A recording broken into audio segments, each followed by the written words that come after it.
మాటలు మాట్లాడకుండా ప్రపంచానికి జ్ఞానాన్ని బోధించిన గురువు ఎవరంటే, శిష్యుల సందేహాలను ఒక్క చూపుతోనే తొలగించిన పరమ గురువు ఎవరు? ఆయనే శ్రీ గురు దక్షిణామూర్తి స్వామి.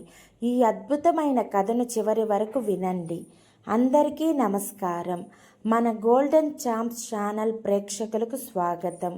పూర్వకాలంలో సనకుడు, సనందుడు, సనాతనుడు, సనత్ కుమారుడు అనే నలుగురు మహర్షులు ఉండేవారు. వారు వేదాలు, ఉపనిషత్తులు, శాస్త్రాలు అన్నీ అధ్యయనం చేశారు. అయినా వారి మనసులో ఒక ప్రశ్న మాత్రం మిగిలిపోయింది.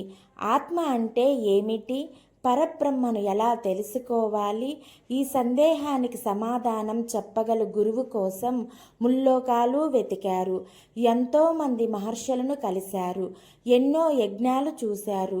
కానీ వారి సందేహం మాత్రం తీరలేదు.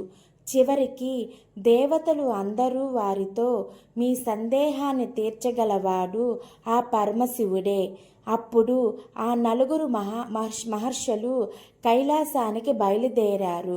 కైలాసంలో ఒక మర్రి చెట్టు కింద దివ్య కాంతితో ప్రకాశిస్తున్న యువకుడిని చూశారు. ఆయనే పరమశివుడు. ఆయన దక్షిణ దిశగా చూసి ఆసీనుడై ఉన్నాడు. అందుకే ఆయనకు దక్షిణామూర్తి అనే నామం వచ్చింది. ఆయన కళ్ళలో అపారమైన కరుణ, ముఖంలో ప్రశాంతమైన చిరునవ్వు ఉంది. ఒక చేతిలో జ్ఞానముద్ర, మరో చేతిలో వేద గ్రంథం, మరొక చేతిలో అక్షమాల, ఇంకొక చేతిలో అగ్ని ఉంది. ఆ నలుగురు మహర్షులు నమస్కరించి తమ సందేహాలను అడగబోతుండగా ఆశ్చర్యం, దక్షిణామూర్తి స్వామి ఒక్క మాట కూడా మాట్లాడలేదు. కానీ ఆయన నిశ్శబ్దమే ఉపదేశంగా మారింది. ఆ దివ్య మౌనంలో మహర్షుల హృదయంలోని అజ్ఞానంధకారం తొలగిపోయింది. వారికి అప్పుడు ఆత్మతత్వం ప్రత్యక్ష అనుభవమైంది. నిజమైన జ్ఞానం మాటలతో కాదు, అనుభవంతో లభిస్తుంది. ఆ మహర్షుల ఆనంద బాష్పాలతో దక్షిణామూర్తి స్వామి పాదాలకు నమస్కరించారు.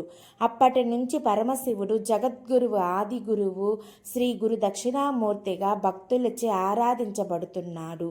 విద్యార్థులు, గురువులు, సంగీతకారులు, వేద పండితులు, ఆధ్యాత్మిక సాధకులు శ్రీ గురు దక్షిణామూర్తి స్వామిని ప్రార్థిస్తే జ్ఞానం, వివేకం, ఏకాగ్రత, గురుకృప లభిస్తాయని మన పురాణాలు చెబుతున్నాయి.